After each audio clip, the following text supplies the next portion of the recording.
Mutfağıma hoş geldiniz. Bugün sizlere nefis bir çörek tarifim olacak.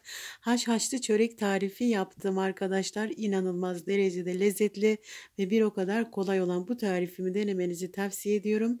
Ve sizleri fazla bekletmeden hemen tarifin detaylarına geçiyorum. Hamurumuzun çok güzel kabarabilmesi için öncelikle ön maya işlemi yapıyoruz. Bunun için yoğurma kabına 1 su bardağı ılık süt ve 1 su bardağı ılık su ilave edelim. Kullanmış olduğum bardak ölçüsü 200 mililitrelik bir bardaktır. Sonrasında üzerine 2 dolu yemek kaşığı toz şeker ve 1 paket 11 gramlık instant kuru maya ilave ediyorum. Güzelce karıştırdıktan sonra üzerine örtüp 15-20 dakika mayanın aktive olmasını bekliyorum.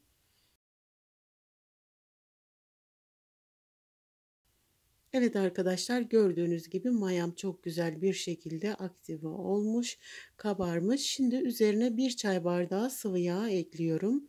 Ben zeytinyağı kullandım arkadaşlar. Sizler istediğiniz herhangi bir bitkisel yağ kullanabilirsiniz. Kullanmış olduğum bardak ölçüsü 100 mililitrelik bir çay bardağıdır. Şimdi güzelce karıştırıyorum. Üzerine 5,5-6 su bardağına yakın un ilave ediyorum arkadaşlar. Gördüğünüz gibi unu yavaş yavaş ve azar azar ekliyorum. Çünkü her unun su tutma özelliği ve kalitesi farklıdır. Tüm tariflerimde belirttiğim gibi unu her zaman için azar azar eklemekte fayda vardır. Üzerine 1,5 tatlı kaşığı dolusu tuz ilave ediyorum. Tuzu önceden eklemedim arkadaşlar. Unla birlikte ekleyince maya daha da güzel kabarıyor.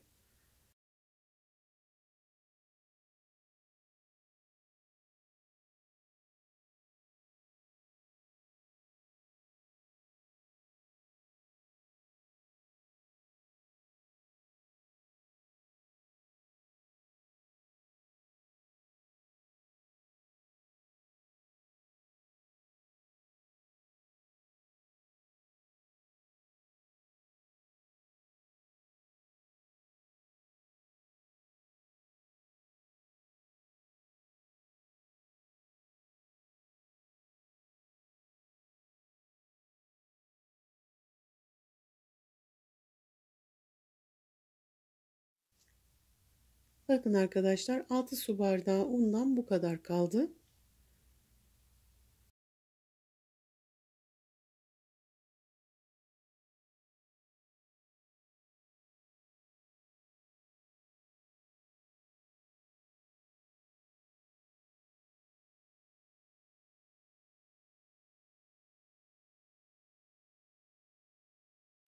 Evet, hamurumu çok güzel pürüzsüz bir hal alana kadar yoğurdum. Şimdi üzerine bir poşet ile örtüyorum ve bir bez ile güzelce sardıktan sonra yaklaşık 1 saat oda sıcaklığında bekletiyorum. Odanın sıcaklığına göre bu süre farklılık gösterebilir. Hamur 2 katı kabarıncaya kadar bekletebilirsiniz. Evet, şimdi üzerini açıyorum. Gördüğünüz gibi hamurum çok güzel bir şekilde kabarmış.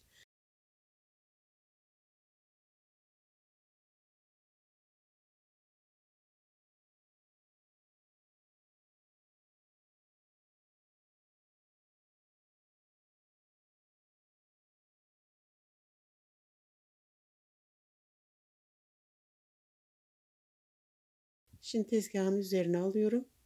Gördüğünüz gibi biraz yapışkan kıvamda. Biraz un serperek yoğuruyorum burada.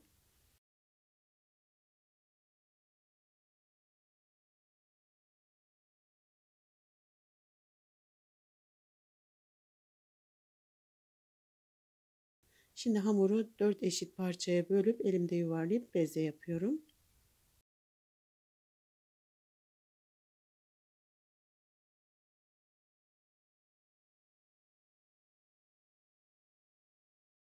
Şimdi çöreğimizde kullanacağımız iç malzemeyi hazırlıyorum. 200 gram kadar haşhaş ezmesi kullanıyorum arkadaşlar ve yarım su bardağı kadar sıvı yağ ekliyorum. Siz yine de yağı birden eklemeyin çünkü akışkanlık durumuna göre yağ fazla gelebilir. Yani videoda gördüğünüz gibi kıvamda olsun. Haşhaşı güzelce karıştırdım, kenara alıyorum.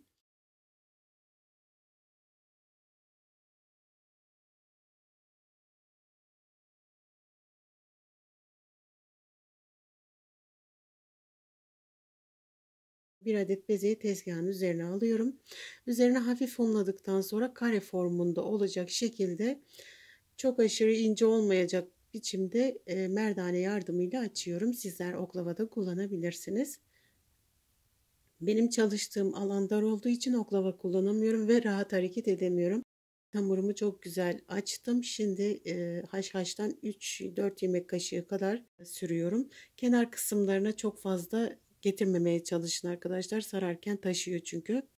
Evet, haşhaşı tüm yüzeyine sürdüm. Şimdi çok sık olmayacak biçimde hamuru yuvarlayıp rulo şeklinde sarıyorum.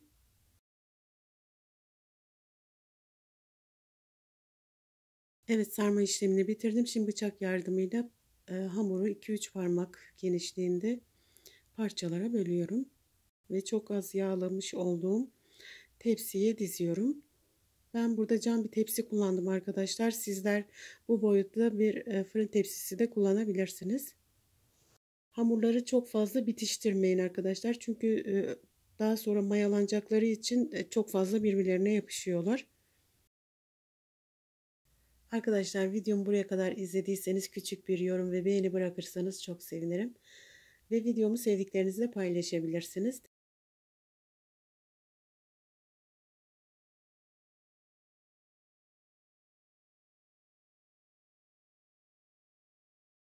Hamurların hepsini hazırladım. Şimdi üzerine örtüyorum. Tepsi mayası için 15, en fazla 30 dakika daha dinlenmeye bırakıyorum.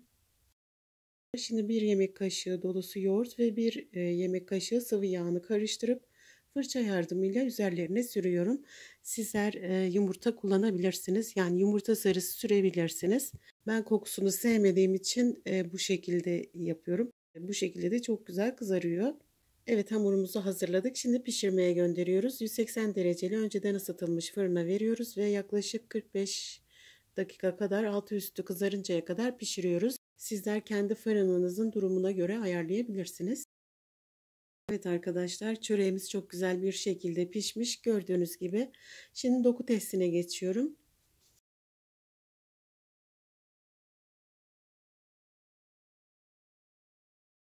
Gördüğünüz gibi arkadaşlar, çöreğimiz kat kat ve yumuşacık olmuş. Şimdiden deneyecek olan herkese afiyet olsun. Yeni videolarda görüşmek üzere. Kendinize iyi bakın. Allah'a emanet olun.